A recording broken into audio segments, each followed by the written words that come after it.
नमस्कार, मैं हूं पुष्पेंद्र चौधरी और आप देख रहे हैं इंडिया वॉइस। छत्तीसगढ़ कौशल्या भूमि में आपका स्वागत है। रुक करते हैं खबरों की ओर। इस साल छत्तीसगढ़ सरकार की आखिरी कैबिनेट बैठक होनी है। सीएम विष्णुदेव साय की अध्यक्षता में होने वाली इस बैठक में कई अहम फैसलों पर मोहर लग सकती है। इससे पहले 11 दिसंबर को कैबिनेट की बैठक आयोजित की गई। नगरीय निकाय चुनाव की तैयारियों के बीच सरकार इस कैबिनेट बैठक में कई अहम फैसलों पर मोहर लगा सकती है। माना जा रहा है कि इस बैठक के जरिए राज्य सरकार प्रदेशवासियों को नए साल की कई सौगात दे सकती है। यह महीने सरकार की दूसरी कैबिनेट बैठक है। 11 दिसंबर को आयोजित हुई बैठक में सरकार ने कई अहम फैसलों पर मोहर लगाई थी। इस बैठक में रायपुर ऑटो एक्सपो में वाहन खरीदने पर 50% लाइफ टाइम रोड टैक्स पर छूट देने का फैसला किया गया था।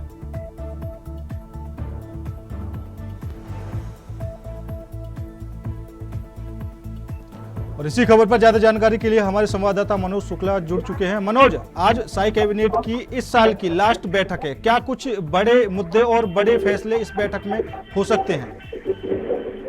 जी जी जी पुष्पेंद्र, बिल्कुल पुष्पेंद्र, आपको बता दूं कि साल का ये कहा जा सकता है कि आज 30 तारीख का समय हो गया है, कल साल समाप्त हो जाएगा। ऐसे में नए साल की हो सकता है कि आज बड़ी सौगात जो है सीएम साहब की तरफ से प्रदेशवासियों को दी जा सकती है। और साथ ही साथ आपको बता दें, प्रदेश में नगरीय निकाय चुनाव, पंचायत चुनाव होने हैं। उन चुनावों को लेकर खास चर्चा आज इस बैठक में मानी जा रही है। और ये तय हो जाएगा आज कि क्या नगरीय निकाय चुनाव और पंचायत चुनाव एक साथ होंगे। और साथ ही साथ प्रदेश में धान खरीदी भी चल रही है, उसको लेकर किसानों के लिए भी कुछ बड़ी घोषणाएं सरकार की तरफ से आज हो सकती है। जी मनोज, ये भी माना जा रहा है कि हो सकता है नए साल को लेकर कैबिनेट में कुछ अहम फैसले हो सकते हैं। और पिछली बार जिस तरह ऑटो एक्सपो मार्ट में वाहन खरीदने पर 50% की छूट दी थी, और अब इस कैबिनेट बैठक में भी कुछ ऐसे ही फैसले लिए जा सकते हैं। जी बिल्कुल पुष्पेंद्र, आपको बता दूं कि जो बैटरी चलित गाड़ियां हैं उनसे जो है प्रदेश में पर्यावरण को देखते हुए, ध्यान में रखते हुए हो सकता है कि लोग उसको 50% की बात के सामने निकल कर आ रही थी। आज कैबिनेट में प्रस्ताव पास हो जाए कि जो बैटरी चलित गाड़ियां हैं उस पर 50% जो है रोड टैक्स में माफी दी जा सकती है। इसलिए प्रदूषण को उससे जो है काफी राहत मिलेगी। इसको ध्यान में रखते हुए हो सकता है आज शायद सरकार की कैबिनेट में यह भी फैसला हो सकता है। जी मनोज, निकाय चुनाव को लेकर क्या कुछ जो मुद्दे फिलहाल छत्तीसगढ़ के अंदर बने हुए हैं उनको लेकर क्या कुछ चर्चा हो सकती है, और निकाय चुनाव को लेकर और जो बड़े नेता हैं उनका क्या कुछ कहना है? पुष्पेंद्र, आपको बता दूं कि बीजेपी सरकार की ये पहल है कि नगरीय निकाय चुनाव और पंचायत चुनाव दोनों एक साथ हों, जिससे जो है ये चुनाव में जो बड़ा खर्च होता है, जनता के पैसे का काफी दुरुपयोग होता है, उससे जो है काफी राहत मिल सकती है। और ये इसी पहल को देखते हुए विष्णुदेव साय सरकार मोदी की मंशा के अनुरूप ये जो है कार्य करना चाहती है। छत्तीसगढ़ में पंचायत चुनाव, नगरीय चुनाव का समय भी आ चुका है। लगभग दोनों चुनाव के बीच में 1 महीने का अंतराल आ रहा है, जिसको देखते हुए सरकार ये चाहती है कि पंचायत चुनाव और नगरीय चुनाव दोनों एक साथ हो। इसी संदर्भ को लेकर आज ये कैबिनेट की बैठक जो है मानी जा रही है। जी बिल्कुल मनोज, और धान खरीदी को लेकर, क्योंकि छत्तीसगढ़ में माना जाता है कि धान खरीदी छत्तीसगढ़ का एक बड़ा त्योहार है, बड़े स्तर पर धान खरीदी होती है, तो उसको लेकर जो समस्याएं आ रही थी उस पर क्या कुछ मंथन किया जा सकता है? जी बिल्कुल पुष्पेंद्र, आपको बता दूं धान खरीदी का समय चल रहा है और कहीं कहीं धान खरीदी को लेकर काफी दिक्कतों का सामना किसानों को आ रहा है। उनको जो है टोकन नहीं मिल पा रहे। इन सब छोटी छोटी समस्याओं को देखते हुए धान खरीदी पर भी किसानों को, और नया साल आने वाला है तो ऐसे में सीएम साहब की तरफ से हो सकता है कि कुछ धान खरीदी का समय बढ़ा दिया जाए, नए साल की सौगात जो है किसानों को मिल जाए। साथ ही साथ नगरीय निकाय चुनाव होना है, पंचायत चुनाव होना है, तो ऐसे में ये माना जा रहा है कि निश्चित रूप से कहीं न कहीं हो सकता है कि किसानों को भी बड़ी सौगात आज सीएम साहब कैबिनेट की तरफ से मिल सकती है। जी बिल्कुल मनोज, और जो सरकार के द्वारा नए प्रोजेक्ट लॉन्च किए गए थे उनको लेकर क्या कुछ तैयारी की जा रही है और उन पर क्या कुछ चर्चा हो सकती है? पुष्पेंद्र, आपको बता दूं कि छत्तीसगढ़ सरकार, बीजेपी की सरकार जब से बनी हुई है तब से लगातार छत्तीसगढ़ की विकास की बातें करती है और लगातार केंद्र से काफी सपोर्ट मिल रहा है, इसलिए कि केंद्र में भी बीजेपी की सरकार है और यहाँ पर भी बीजेपी की सरकार है, तो मान के चलिए डबल इंजन की सरकार है। वैसे में छत्तीसगढ़ तो काफी कुछ सौगात जो है केंद्र सरकार की तरफ से मिला है। आपको बता दूं कुछ दिन पहले हवाई क्षेत्र में काफी बड़ा सहयोग जो है केंद्र सरकार की तरफ से मिला है। सड़क विभाग को लेकर भी बात कर ले, नितिन गडकरी की दूसरी तरफ से हजारों करोड़ रुपए की सौगात मिली है। ठीक है मनोज, आप हमारे साथ बने रहिए। तो आज साय कैबिनेट की बैठक होनी है और उनमें कुछ फैसले लिए जा सकते हैं। फिलहाल बढ़ते हैं अगली खबर की ओर। निकाय की लड़ाई आखिर कब सुनवाई? पिछड़ा वर्ग समाज का आह्वान, आज पूरा बस्तर संभाग बंद किया गया है, तो लोगों ने चक्का जाम किया है। बस्तर से बड़ी खबर आपको बता रहे हैं, जहां पर प्रमुख चौक चौराहों पर पुलिस बल को तैनात किया गया है और जगदलपुर बस्तर संभाग मुख्यालय जगदलपुर में पिछड़ा वर्ग समाज के द्वारा किया जा रहा है। तो निकाय की लड़ाई आखिर कब सुनवाई? तो ये बड़ी खबर आपको बता रहे हैं हम। पिछड़ा वर्ग समाज ने बंद का यहाँ पर आह्वान किया हुआ है और अपनी मांगों को लेकर प्रदर्शन कर रहे हैं। तो जगदलपुर बस्तर संभाग मुख्यालय जगदलपुर में पिछड़ा वर्ग समाज प्रदेश इकाई के द्वारा नगरीय निकाय चुनाव और त्रिस्तरीय पंचायत चुनाव में ओबीसी आरक्षण अधिकार प्राप्त करने की मांग को लेकर पिछले दिनों राष्ट्रपति, प्रधानमंत्री, राज्यपाल, मुख्यमंत्री के नाम का बस्तर कमिश्नर और कलेक्टर को ज्ञापन सौंपा गया था। ज्ञापन का किसी भी प्रकार का समाधान नहीं मिलने पर आज सोमवार 30 दिसंबर को बस्तर बंद का आह्वान किया गया। तो वहीं व्यापारियों से सहयोग की मांग कर रहे हैं। आपको बता दें कि पिछड़ा वर्ग समाज अपने आरक्षण मांगों के ऊपर ध्यान आकर्षित करते हुए पूरे बस्तर संभाग में चक्का जाम कर बंद का आह्वान किया है, जिसका अच्छा खासा व्यापक असर जगदलपुर शहर में दिखाई दे रहा है। हालांकि इस बंद को Bastar chamber of commerce and industry ने अपना समर्थन नहीं दिया है, लेकिन आज सुबह से ही पिछड़ा वर्ग समाज के लोगों के द्वारा जगदलपुर नगर में रैली निकालकर सभी व्यापारी बंधुओं से सहयोग की मांग की जा रही है। पूरे शहर में शांतिपूर्ण ढंग से बंद का समर्थन मिल रहा है। किसी भी प्रकार के अप्रिय घटना अभी तक नहीं हुई है। सुरक्षा के मद्देनजर नगर के प्रमुख चौक चौराहों पर पुलिस बल भी तैनात है। और इसी खबर पर ज्यादा जानकारी के लिए हमारे संवाददाता मनोज शुक्ला बने हुए हैं। तो मनोज, क्या कुछ पूरा मामला है? बंद का आह्वान यहाँ पर किया गया है और शांतिपूर्ण ढंग से प्रदर्शन किया जा रहा है। पुष्पेंद्र, आपको बता दूं छत्तीसगढ़ में आरक्षण को लेकर पहले से ही बिल जो है लंबित राज्यपाल के पास पड़ा हुआ है।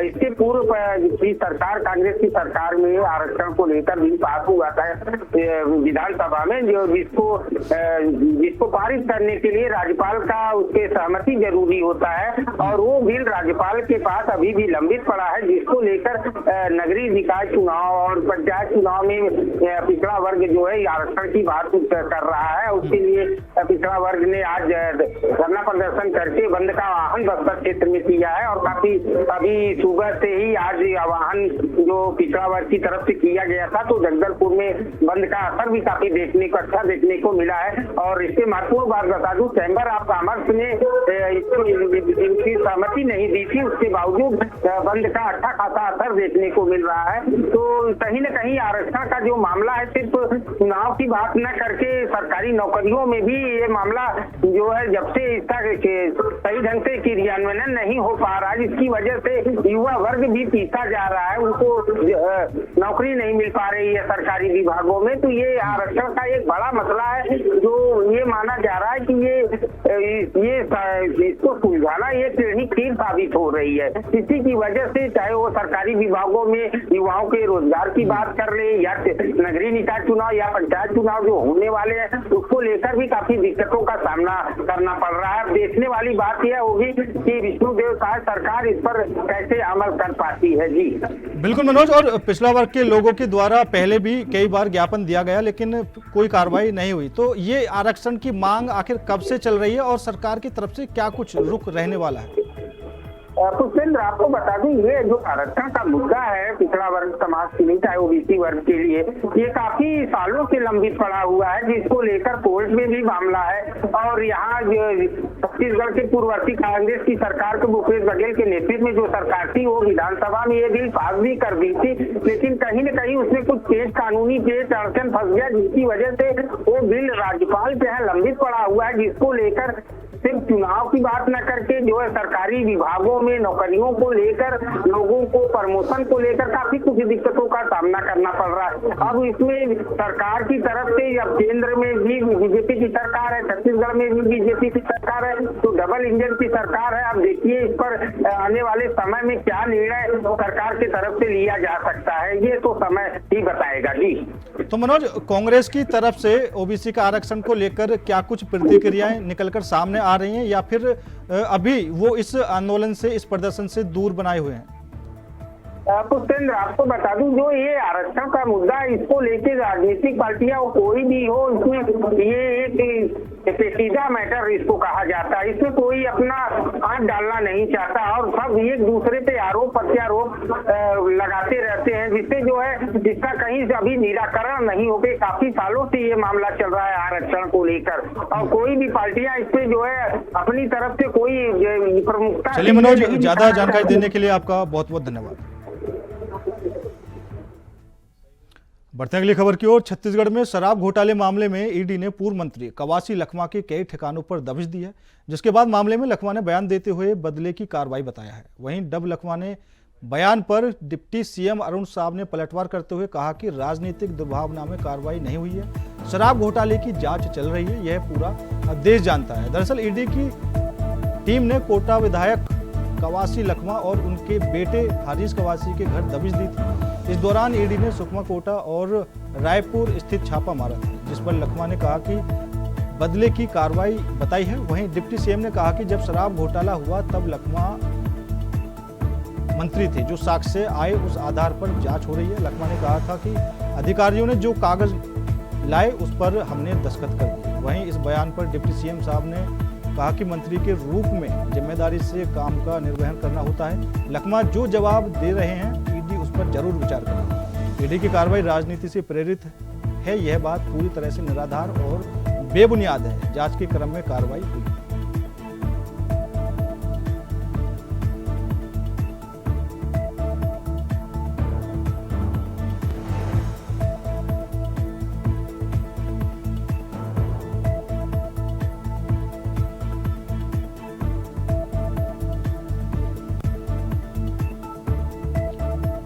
और इसी मुद्दे पर चर्चा करने के लिए हमारे साथ केश चौहान, बीजेपी प्रवक्ता, जुड़ चुके हैं। चौहान साहब, कांग्रेस की तरफ से आरोप लगाए जा रहे हैं कि ये एक षड्यंत्र के तहत कार्रवाई की जा रही है।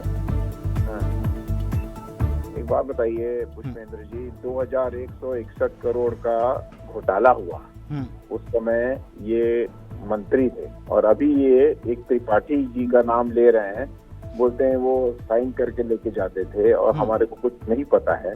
अभी 2 दिन पहले ही ये लोग बोलते थे कि किसी मामले में सीबीआई की जांच कराई जाए, एसआईटी की जांच मत कराई जाए। अभी जब ईडी की जांच हो रही है और ईडी ने बहुत सारे पुख्ता सबूतों के साथ अपनी चार्जशीट में लिखा हुआ है, अपनी एफआईआर की रिपोर्ट में लिखा हुआ है कि 50 लाख रुपए महीना कवासी लखमा को भेजा मिलता था और 18 जगह में छापा मारने के बाद 50 लाख रुपए बरामद भी होते हैं। ऐसा नहीं है कि बरामद नहीं होते हैं। और दूसरी बात, ये आप जज के सामने खड़े होके बोल सकते हो कि ये साइन जो मैंने किया है, आप मान लीजिए कि एक चेक साइन करके दे दिए, आप बोल दो कि मैंने साइन क्या बोलते हैं अपने मैनेजर के बोलने पे किया था और मैं इसका दोषी नहीं हूँ। दोषी तो आप हैं, आपकी कंपनी है, आपके साइन चलेंगे। और आपको अगर पढ़ना नहीं आता है तो आपको मंत्री किसने बना दिया? मंत्री जिसने बनाया, मंत्री बनाया, और आप बोलते हो कि मैं पढ़ता था, नहीं तो मेरा पीए पढ़ता था। तो ये इसका मतलब क्या है? ये आप ठीक है चौहान साहब, मैं आपको रोकना चाहूंगा। हमारे साथ कांग्रेस प्रवक्ता फहीम खान साहब भी जुड़ चुके हैं। फहीम खान साहब, अभी आप की तरफ से कहा जा रहा है कि जो आरोप जो ईडी कार्रवाई कर रही है वो एक षड्यंत्र के तहत कर रही है, और जो आपके मंत्री उन्होंने कहा कि जो अधिकारी मेरे पास कागज लेकर आते थे तो मैं साइन कर देता। तो ये बात हजम नहीं होती है। फिलहाल बीजेपी की तरफ से आरोप लगाए जा रहे हैं कि ये कार्रवाई बिल्कुल निष्पक्ष हो रही है और इसे राजनीति से ना जोड़ें।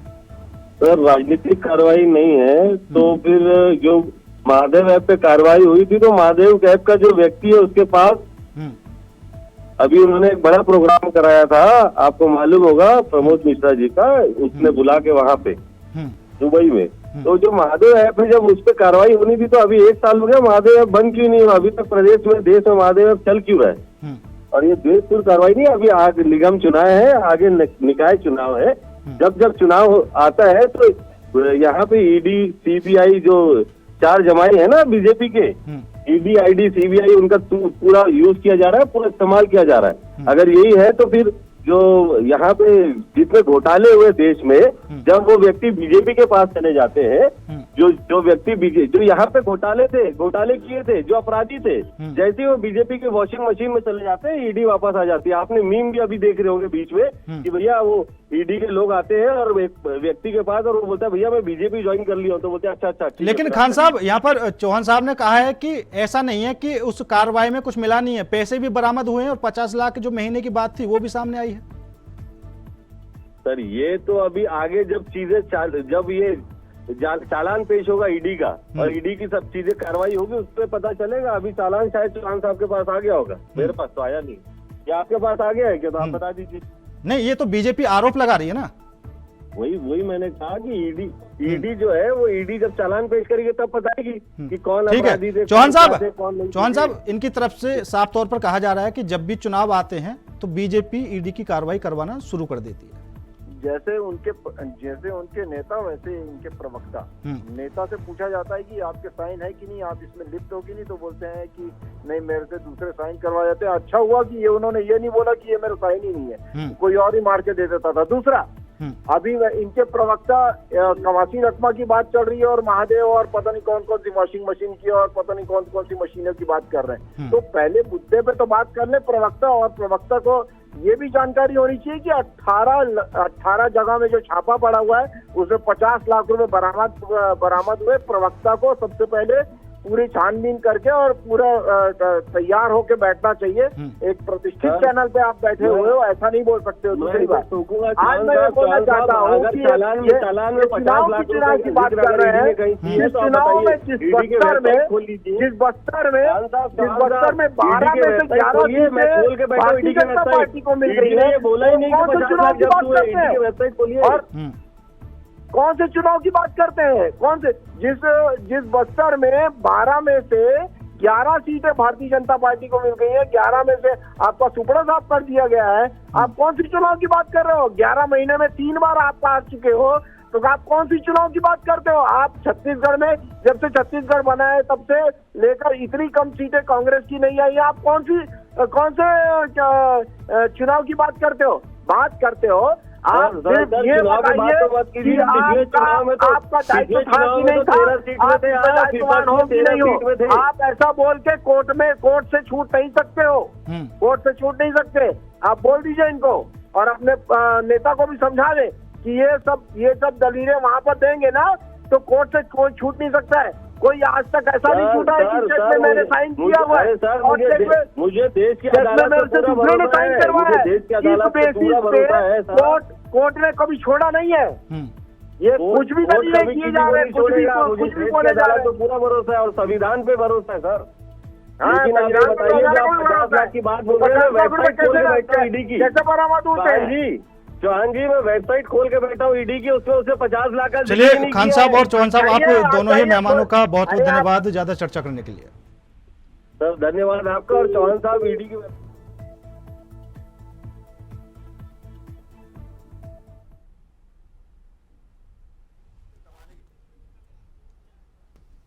एक बात बहुत स्पष्ट है, मंत्री के रूप में जिम्मेदारी से काम का निर्वहन करना होता है और जो एक्सप्लेनेशन वो दे रहे हैं ईडी उस पर जरूर विचार करेगी, लेकिन ये बात तो पूरी तरह से निराधार और बेबुनियाद है कि किसी राजनीतिक कारणों से जो वो कह रहे हैं ये कार्रवाई हुई है। ये विशुद्ध रूप से प्रक्रिया के क्रम में हुआ है। स्वीकार करें ना करें उससे फर्क पड़े, वो कोई अर्थ ही नहीं है भाई, दुनिया जान रही है।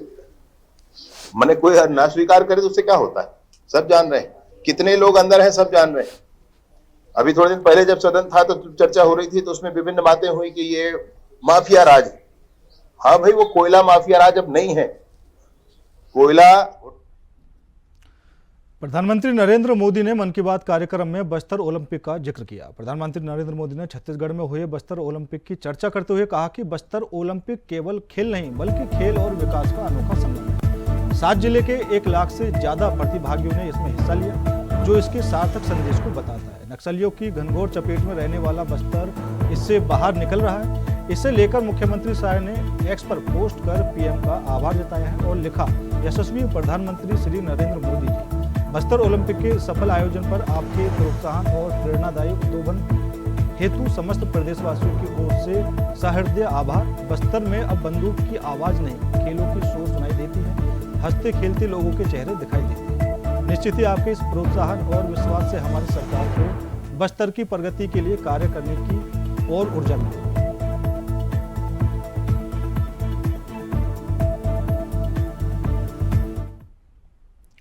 छत्तीसगढ़ में जब से बीजेपी की सरकार बनी है तब से ही प्रदेश में माओवाद को खत्म करने की कोशिश लगातार जारी है। लगातार सरकार इसमें काम भी कर रही है। यही वजह है कि शायद सरकार को नक्सल मोर्चे पर बड़ी सफलता मिल रही है। लगातार जवान नक्सलियों के खिलाफ बड़ी कार्रवाई कर रहे हैं। वहीं दूसरी ओर कई माओवादी आत्मसमर्पण करने को भी मजबूर है। इसी बीच प्रदेश के गृह मंत्री विजय शर्मा ने बड़ा ऐलान किया है। मंत्री विजय शर्मा ने आत्मसमर्पित करने वाले नक्सलियों को प्रति माह 10,000 रुपये देने की बड़ी घोषणा की है। गृह मंत्री शर्मा ने जानकारी देते हुए कहा कि आत्मसमर्पण नक्सलियों को 10,000 रुपये हर महीने मिलेंगे। आत्मसमर्पण नक्सलियों को स्किल डेवलपमेंट की ट्रेनिंग देंगे। आत्मसमर्पण नक्सलियों को पक्का मकान दिया जाएगा। साथ ही उन्होंने कहा कि 5 जिलों में भवन तैयार है, यहाँ आत्मसमर्पित नक्सली रहेंगे। आत्मसमर्पण नक्सलियों को 3 साल तक रहने खाने की सुविधा दी जाएगी।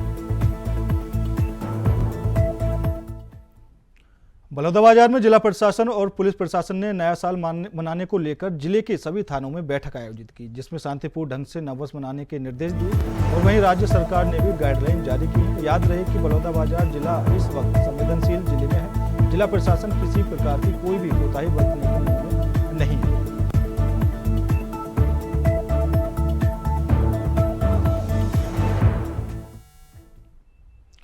रायपुर में एक दिल दहला देने वाली घटना सामने आई है, जहां 2 पक्षों के बीच पैसे की मांग को लेकर हुआ विवाद हत्या के प्रयास में बदल गया। 26 दिसंबर से शुरू हुआ यह सिलसिला 28 दिसंबर तक चला, जब आरोपियों ने हत्या की नीयत से हमला किया। मामले में पुलिस ने कार्रवाई करते हुए 8 आरोपियों को गिरफ्तार किया।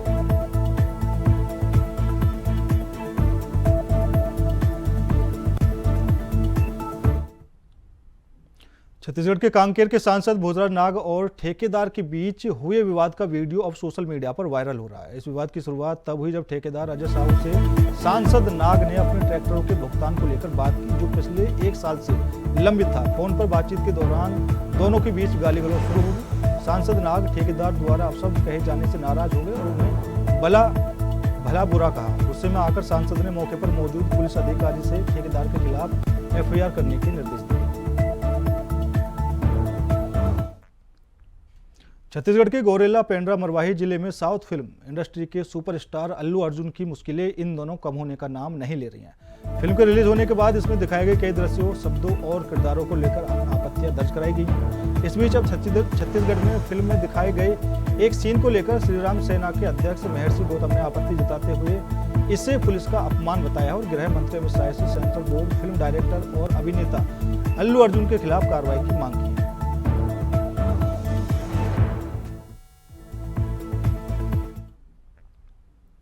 फिलहाल मेरे साथ इस बुलेटिन में इतना ही। बाकी देश और दुनिया की तमाम खबरों के लिए देखते रहिए इंडिया वॉइस।